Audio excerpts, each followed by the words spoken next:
Okay, this is a great week for AI. We got updates across the board, from OpenAI pushing the envelope with a brand new O1 Pro model under a $200 subscription, all the way to a teaser of world generation models from Google's DeepMind, a brand new top-tier AI video generator that's open source, and so many more unique stories in this week's episode of AI News you can use, the show that collects all of the AI stories that you can actually put to work today. We find them, research them, test them, and package everything for you in one easily digestible video. No time to waste.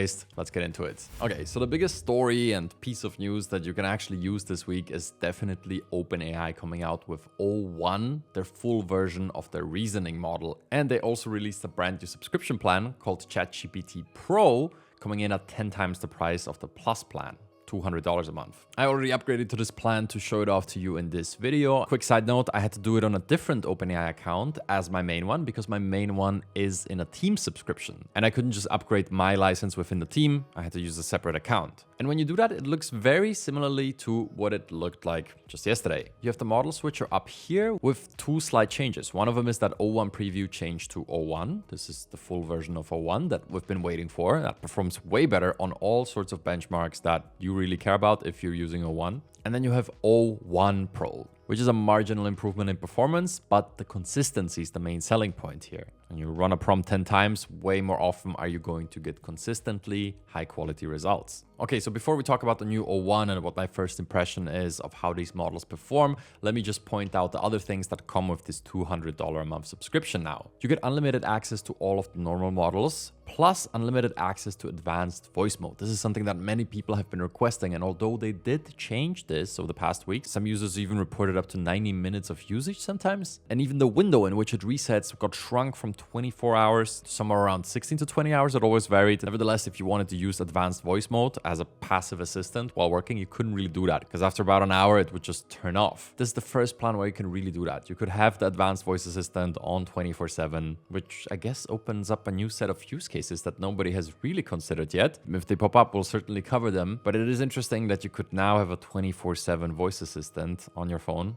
I don't think most people need that. Just like most people don't need unlimited access to O1. Even if you hit the rate limit sometime, you just wait a little bit and you can run more prompts. I think the one big selling point right here is the access to the Pro mode. And as pointed out by Costi in our community here today, interestingly, a thing they did not mention is that this Pro subscription comes with a larger context window. This is the first time you're getting 128,000 tokens of context inside of ChatGPT, which means you can effectively work with 4 times more text than you could up until now. That includes everything from input to output and the entire conversation as it goes on. And that's pretty much it. So for most people, this is not going to be interesting. I'm going to talk about the models now, and then I'll round out this segment with a recommendation of who should even be considering this obviously very expensive plan. So let's talk about the models here. And this is only a first look. This thing came out a few hours ago. I spent all of my time here running various test prompts through it and comparing it to the results of the previous models of GPT-4o, O1 Mini, and then also making the comparison to O1 Full and O1 Pro. Now look, obviously this is just a first look and not a comprehensive testing, but I can already tell you that what you see here with these benchmarks, like for example, O1 and O1 Pro always being very close in the results, right? Here, 76, 79, 78, 86. And these are competition math and PhD level science questions. Most people aren't asking those types of questions. Nevertheless, as we talked about, there's a lot of use cases that make a lot of sense inside of O1, even for everyday people. You might not be working with mathematics or scientific questions, or you might not even be using it for development, which by the way, it's really outstanding at, and probably even better than Sonnet. We will need some time to really state that confidently. But as I mentioned in another video on the channel where I took a deep dive into O1 and looked at what makes sense in, for example, a business and marketing context, it's really good at long-term planning. Whenever you need to keep the bigger picture in mind and not just go step by step, but really think about the outcome and the resources you have and bringing all of that together every step along the way, this is where these reasoning models are fantastic and way superior to anything you'll ever get from a Sonnet or a GPT-4o. And as I also pointed out, O1 Mini is fantastic at rewriting. I didn't really see a difference in performance when it comes to rewriting, so we can just leave it at that for now. But I ran this fairly advanced prompt on how to create a SWOT analysis. It doesn't include examples in the end, but there's quite a bit of context in here that allows it to do a great job at this. And I compared this between GPT-4o and even O1 Pro. And let me tell you, my opinion didn't really change compared to what it looked like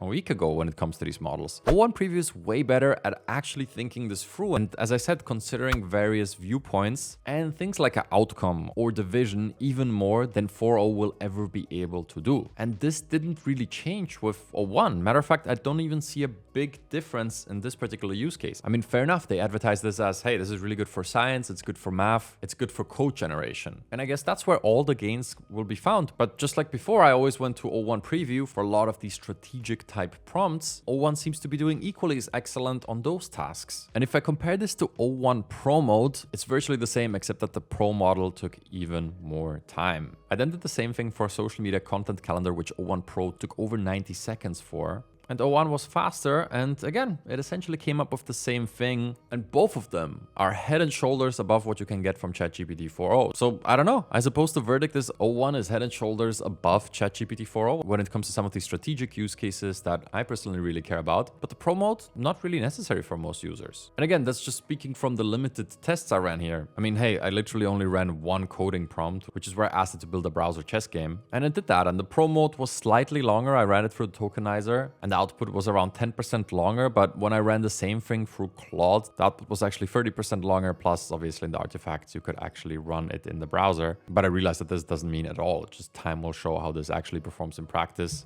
This is just a first look, but nevertheless, my verdict for now would be, I don't think most people need O1 Pro. Matter of fact, if you look at the graphs, the main thing it has going for it is more reliability. That's where the real difference lies between O1 Normal and O1 Pro. If you run a prompt 4 times, O1 Pro is going to be more reliable. So who's this $200 a month Pro plan for? Well, over the years of learning all different types of software and buying all sorts of electronic hardware. I mean, I have 3 cameras just laying around on the table right now randomly. And that's because I'm selling some of the stuff that I don't need. But the point is this, I came up with a rule of thumb of my own when it comes to all of these technological upgrades, because there's always something you can upgrade. There's the new Pro model, there's the new iPhone model, there's the more expensive lens, whatever it might be. If you're already using a product and you find yourself running into the limitations 3 or more times in under a month, that and only that is a scenario in which you should even consider upgrading to a higher tier subscription or a more expensive version of the thing that removes that restriction. In other words, if over the course of the last month you haven't hit the rate limits of O1 Preview a single time, or maybe you only hit the rate limit of advanced voice twice, don't bother. Save your $180. It's not going to be a game changer for you. On the other hand, if you're using it for your work every day, or maybe you used O1 Preview for code generation every single day, and you were consistently annoyed by the fact that the limits came up and you can afford this more expensive subscription plan, it might benefit you. But I believe that for most people that did not hit these rate limits more than 3 times over the past month, this plan is an easy skip,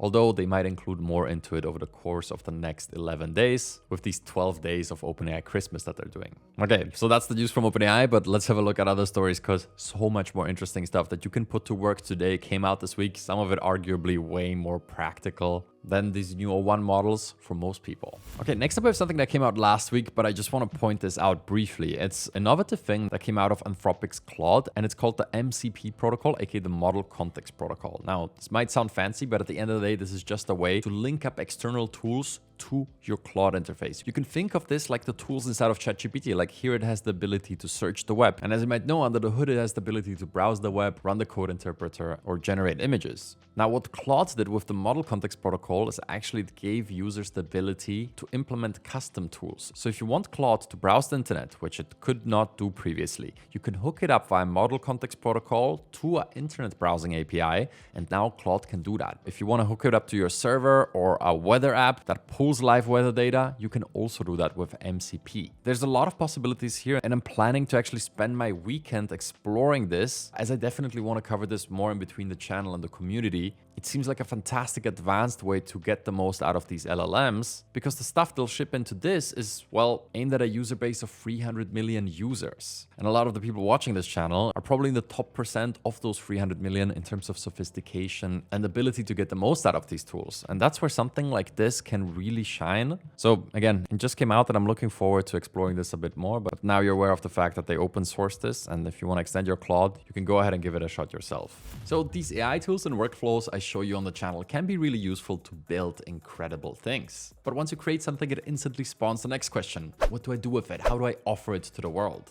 And the fastest and most efficient way to do that is with today's video sponsor, Whop. Whop is an online platform that helps you start a business, build a network, and even learn new skills. But I want to focus in on the first two and show you how easy it is to build your own Whop and get your products or services out into the world. So as this is an AI educational channel, let's stick with the theme of creating something that relates to AI education. I don't know, like a prompt engineering course that also teaches the basics of how to interact with ChatGPT and other LLMs. Now, usually when you're a creator, you want to focus on what you do best, the creating, and not on how to set up payments, websites, affiliate programs, and more. And you can do all of this and so much more by simply creating a Whop. Let me show you. So it's as simple as creating a new account. In this case, I logged in with my Google account, and you just go up here and say, build your Whop. I'll give it a name, short description, and voila, it's that simple. And Whop sets up everything in the backend for you. There's a few more things that you can do here, like add a logo, and obviously you need to upload your content, but it really is this simple. And you could be selling way more than just a course. You could be offering an online community, all types of services like consulting, or you could even be offering software subscriptions or anything else you can think of.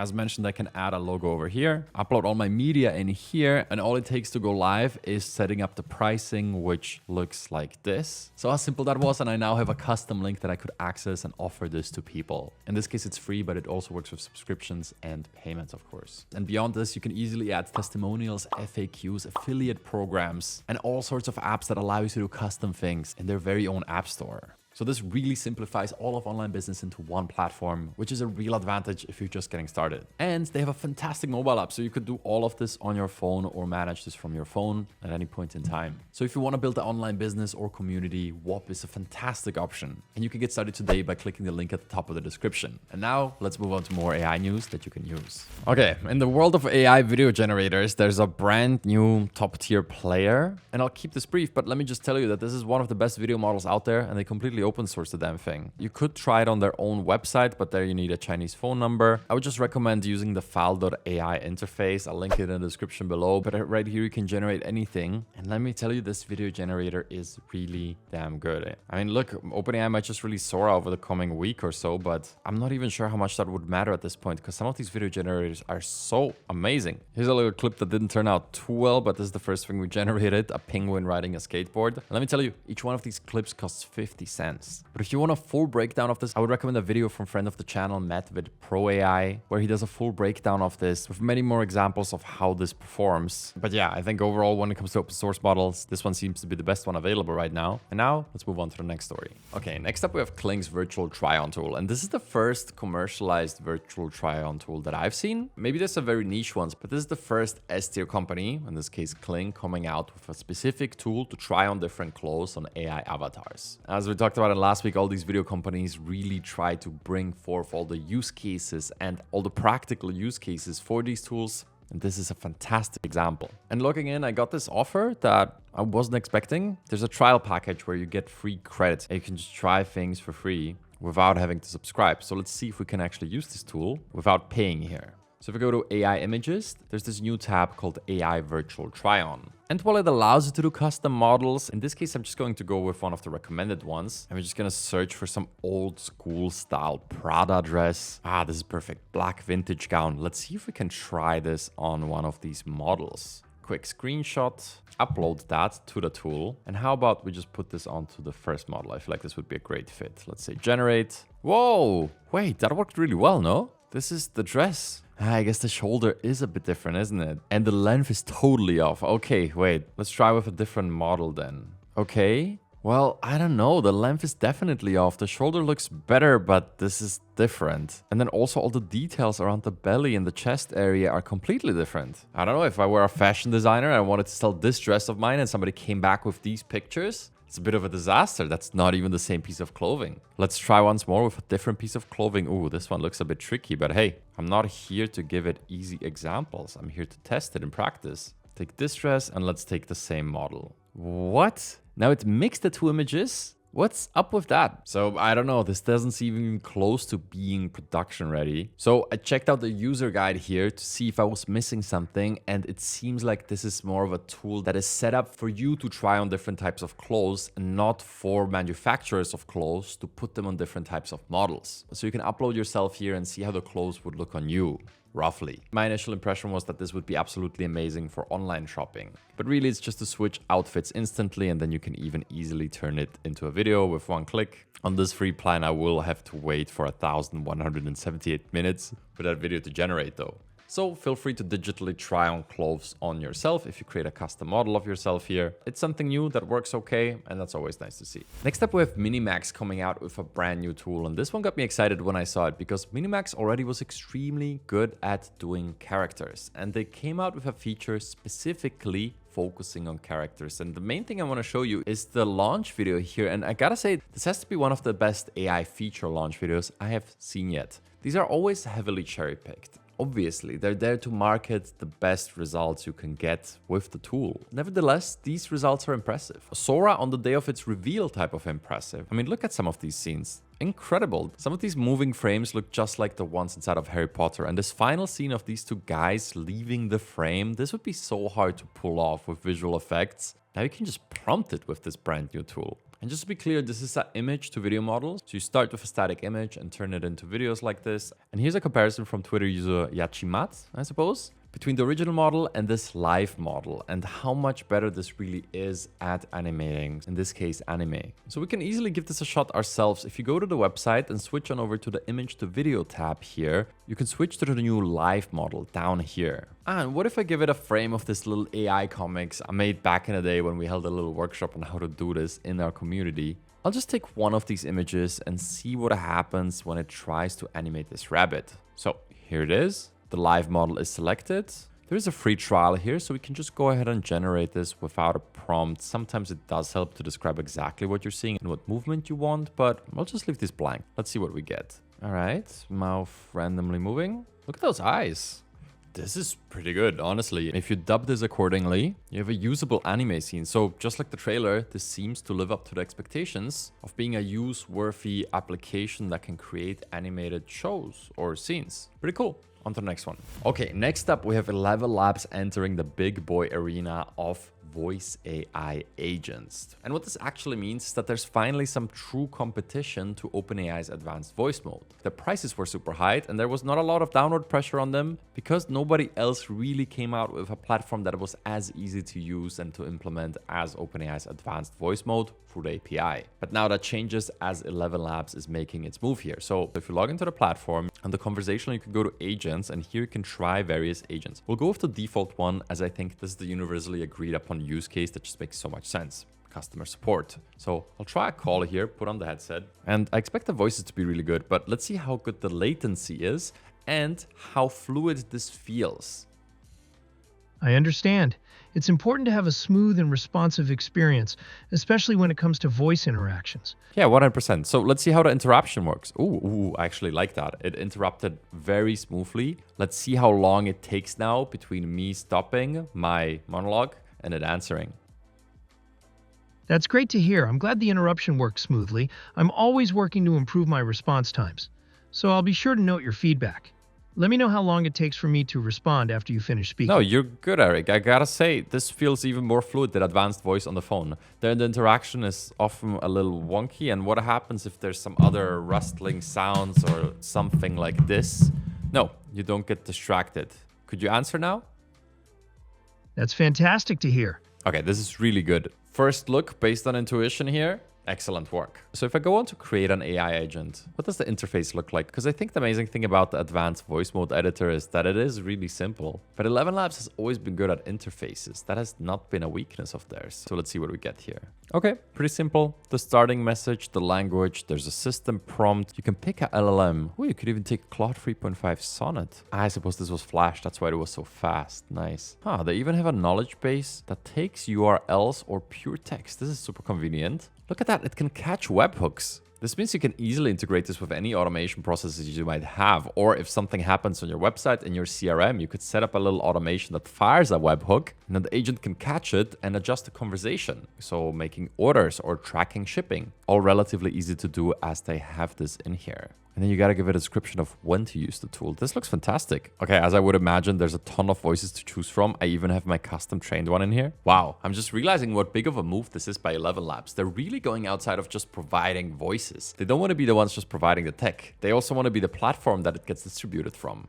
A lot of advanced features in here like authentication, and they even give you a super simple widget that you could now integrate onto your website where you could offer these customer support calls instead of a chatbot. That's quite cool. I think we will have a closer look at this, and we'll definitely be creating a community guide on this. But if this really works as well as it looks right here, I'll follow up with another video and I'll show you how to integrate this on a website. Hey, I'm just wondering how agent chatbot works instead of having to type.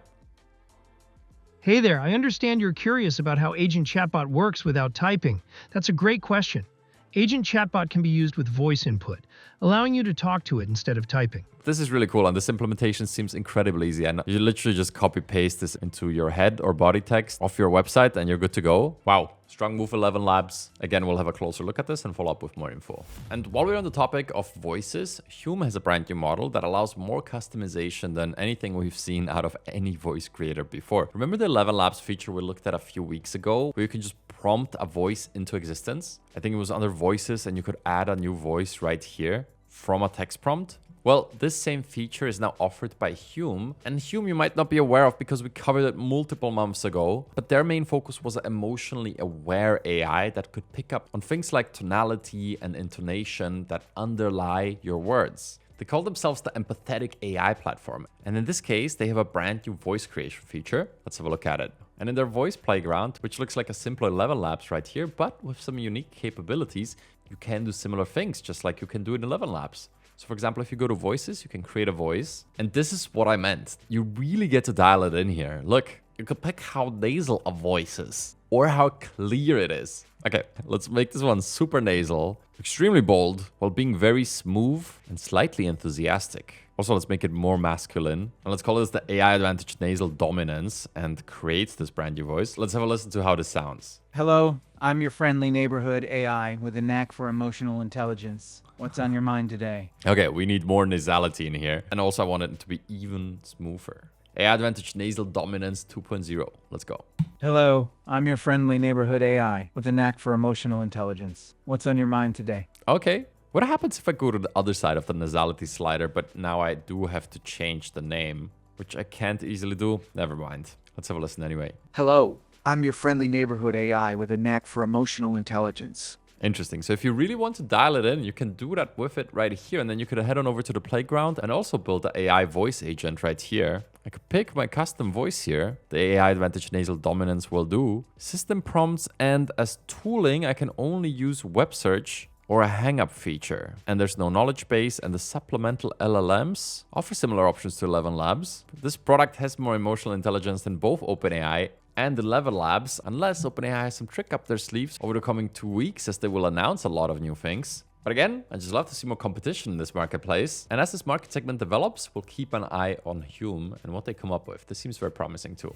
Okay, next up we have a brand new topic, something that we haven't really covered because it hasn't really existed. It's a new category of AI generator. And as you know, all of these generative AI models are based on transformers, which basically take one type of input and turn it into another type of output. You can take images and turn them into videos. You can take a simple text prompt and turn it into a massive essay. And in this case, the output side are worlds. Game worlds, concretely. And we have 2 projects coming out simultaneously. I don't know if this is a coincidence or what's going on, but both ElevenLabs here and Google DeepMind came out with their very own models. The one from Google DeepMind is called Genie 2, and ElevenLabs came out with an announcement where you could try the model right inside of the blog post. It's quite cool. So let's begin here. As you can see, if you open up this link, which by the way, as always, is in the description below, and as some comments pointed out, we'll sort them by the way they're sorted in the video to make it really easy for you to find the right links. But in this blog post that you can find, it's not really usable yet, but you can use this blog post. So we decided to include this in here. And what you can do is you can scroll down just a little bit. And here in these various demos, you can use the WASD keys on your keyboards, just like in any computer game. And you can move around the scene while clicking and dragging around the scenes. Now, this is quite limited. As you can see with a purple border here, I hit the limit of this little demo, but you could go around here and look around. Keep in mind it generated all of this from a simple image. So as I move around this bush of flowers, it has three-dimensional properties.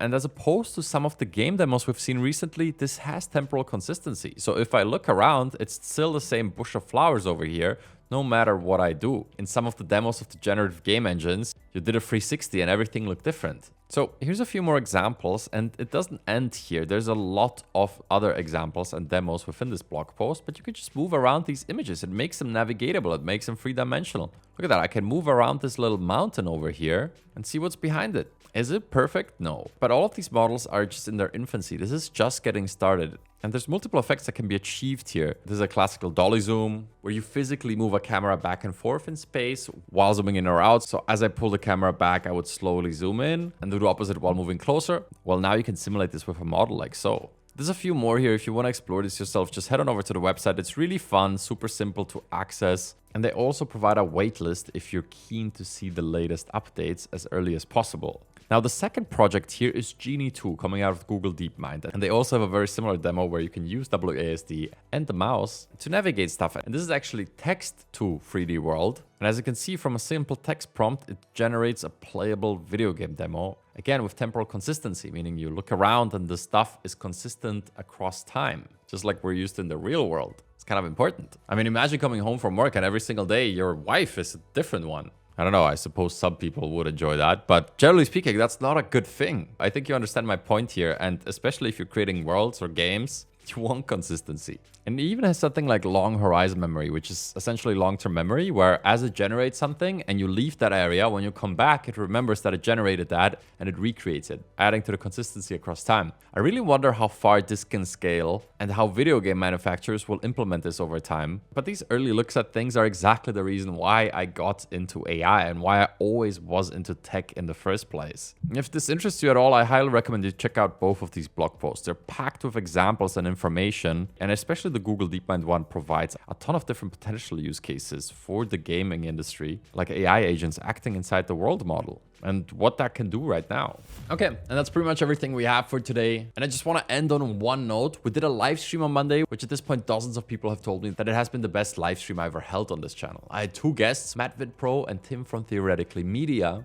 two fellow generative AI content creators. And for about 90 minutes, we reviewed all the best stories that you guys submitted on how AI changed your life. This was a public challenge we did during the Black Friday week, and we picked the 5 most inspirational ones, reviewed them together in the stream, and then picked the 3 winners. Every single one of the stories was touching and inspirative in a different way. And if you enjoyed this video and like this type of content, chances are you would love that stream. So yeah, consider checking it out if you haven't done so yet, and I'll see you next week.